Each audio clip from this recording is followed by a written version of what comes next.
Welcome to Let the Quran Speak. I'm Safiyyah, your host. Every October, Halloween becomes a big question for Muslim families. Children want to dress up, parents are wondering about the origins, and everybody wants to know whether they should celebrate it or not. With me to discuss Halloween, Dr. Shabir Ally. Dr. Shabir, welcome to Let the Quran Speak. Pleasure to be on. We know that Halloween has ancient origins, maybe 2,000 years ago, in places like Scotland, France, Ireland, where it was practiced as a sort of like a space between the end of the harvest and the beginning of the winter season. And it was believed that that period, there was a sort of bridging between the living and the dead. Like the barrier between the living and the dead was not so clear at that time. And so as a result, people had to, light bonfires, put out food to ward off these spirits or potentially appease them, right? And that's really the original origin of Halloween. But then it kind of changed. It went through a whole process, and it came to Canada and the United States and has evolved, Dr. Shabir. So I'm wondering how important it is for us to think about the origins or like the origins of a tradition and the current practice. Is it important for Muslims to reflect on that, or in terms of deciding whether it's permissible or not to practice, Dr. Shabir? Yeah, it is important, but we should not overemphasize the importance. We should keep everything in balance. On the one hand, it's good to know the history and good to know why people do things that they do. We don't just simply follow what people do, but we try to understand and we try to lead people to what is even better than what they do. But to a certain extent, Muslims cannot be totally aloof from the world. They have to be involved in the world and with the community. They have to be integrated without doing anything that is, really contrary to our faith. But we shouldn't overemphasize the differences between our faith and what we find on the ground. Mm-hmm. So let's take it a step at a time. Then what are the origins of this? You mentioned a lot of details actually about this. And when I was much younger, my beard was black. I used to go around giving speeches and write pamphlets and so on about the origins of Halloween and why Muslims should have nothing to do with it. So if we wanted to say Muslims should have nothing to do with it, we would stress its pagan origins. This emerged among the Celts. It was their festival of Samhain, which is spelled Samhain, spelled like Samhain, but pronounced Samhain.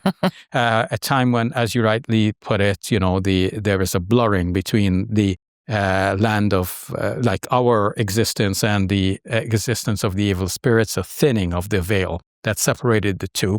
And people were then afraid that the evil spirits would break through that veil and penetrate into our world. And the way to fend them off were to adopt scary costumes. And of course, it was also thought that if we dressed the children in scary costumes, then this may help the children to pass off as devils. And so the devils would not attack them, thinking them to be one of the devils, and so on. So all of these various ancient superstitions and customs and so on eventually came to be retained as part of the Halloween celebration. As for the jack-o'-lantern, there is a curious story about someone referred to as Stingy Jack, who tricked the devil a number of times, and eventually he was barred entry into heaven, and he was left to roam on the earth with the only thing going for him is a lighted turnip, which was carved out with a light in it. So when that custom was brought to America and pumpkins were large and available, the pumpkin replaced the turnip, and that became the jack-o'-lantern, right? It's a lantern for Jack, to light the way for Jack, the poor guy, Stingy Jack, who's roaming the world. So you see, people are doing things with this kind of silly sort of background in mind. So a Muslim may very well want to ask, do we want to be part of this celebration with this kind of history behind it? Like, why do we do what we do? People should be asking, not only Muslims, but anyone, why should we? But, somebody may say, well, we do these things, they're harmless, the children have fun, something to do towards the end of the year.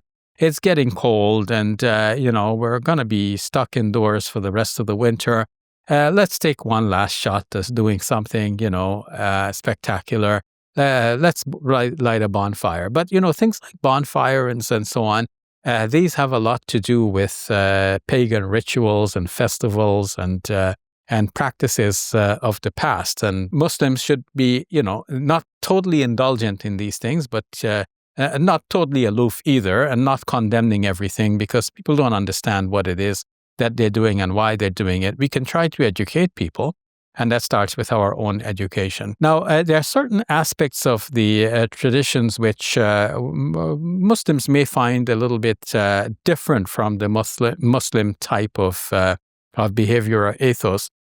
One of the things we try to teach within the Muslim community is that we should be givers, not takers. We give charity, we don't beg. Mm-hmm. Of course, if we're forced to beg because we couldn't do any better, then this is excusable and this is allowed in our tradition. But the hadith says the upper hand is better than the lower hand. So that means the hand that is giving is better than the hand that is there on the receiving end. And so we wouldn't put ourselves in a situation where we have to beg. And here, children are being, in a way, shuffled into the begging process. You go trick-or-treating. Now, the trick-or-treating is itself interesting because many kids may not have thought about what this means, but it used to mean that you either give me a treat or I pull a trick on you. Mm-hmm. And the trick could be that, the youths go and overturn somebody's shed or egg their door or something like this. You're doing a trick on them. In other words, this is a sort of exploitation if you wanted to be technical about it, right? Of course, it's lost some of that in modern times. The children just go innocently door to door, receive a lot of candies. And then we should ask, what is the benefit of kids having so much candy all at once, right? Our dentists are not going to be very happy about that. And we shouldn't be too very happy about that because it's good for kids to have some candies.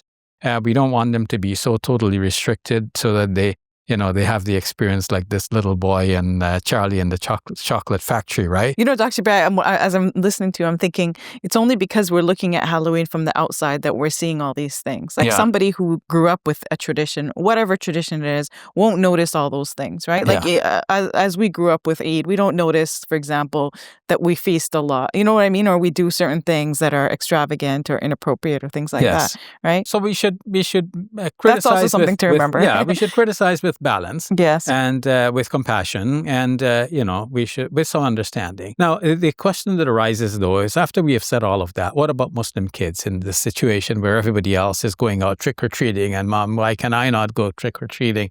So things can be done with some bit of balance, and some Muslims have introduced an interesting concept that they label Halaloween, right? So halal, permissible, and combining the word permissible in Arabic with Halloween, so Halaloween. So what that might entail is that the Muslims may have a gathering in the mosque. Muslim parents or the community as a whole may chip in and pool together a large amount of candies, which will be given out to the children on that occasion. Maybe there will be a lecture in which some of the history might be recounted about Halloween, how it got this way, what people do, why they do it, and so on. Why it's better for Muslim children to not totally indulge in that, but at the same time to speak respectfully to their colleagues about the practices that are going on in the country around us. So this is a healthy balance in between because it means that the Muslim children will not feel deprived if they only wanted to go trick-or-treating because of the candy. Of course, they might want to go just because of the fun of the occasion. It seems like something fun to do. Well, have something fun to do in the mosque or in some Muslim setting.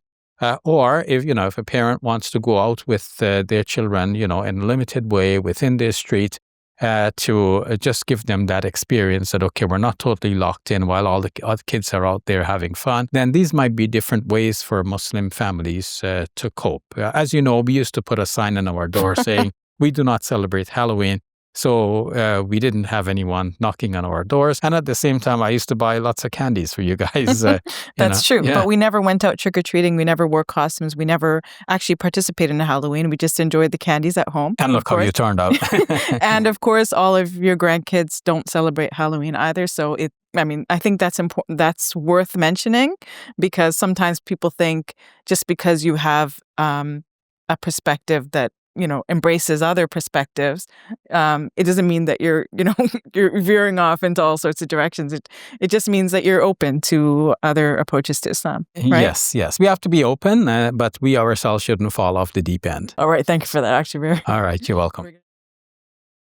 Assalamu alaikum. Welcome to Muslim Media Hub, the new home of Let the Quran Speak. Here we spread positivity and good. We help people experience the beauty of Islam and help them appreciate and understand Muslims. This beautiful building we purchased at cost $2.3 million.